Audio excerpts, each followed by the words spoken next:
இப்போ ஒரு current affair தான் பார்க்க போறோம். சரிங்களா?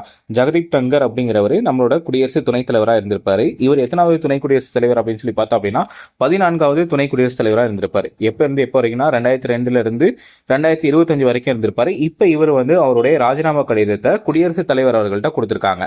சரி, இதுக்கான ஆர்டிகல் என்ன அப்படின்னு சொல்லி பார்த்தோம்னா ஆர்டிகல் 67 A. சரிங்களா?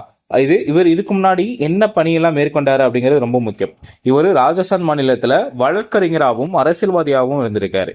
இது மட்டும் இல்லாம இவர் வெஸ்ட் பெங்காலோட என்னவா இருந்திருக்காரு, கவர்னராகவும் இருந்திருக்காரு. 29வது கவர்னராக இருந்திருக்காரு 2019 இருந்து 2022 வரைக்கும்.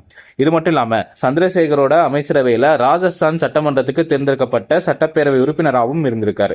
இது எல்லாமே ரொம்ப முக்கியமான ஒரு கண்டென்ட். இது மட்டும் இல்லாம பதவியில் இருக்கும் போதே ராஜினாமா செய்த 3வது துணை குடியரசுத் தலைவர் அப்படிங்கிற இதையும் பெறாரு. சரிங்களா? இதுக்கு முன்னாடி 1969 வி கிரி அவர்கள் ராஜினாமா பண்ணியிருப்பாங்க.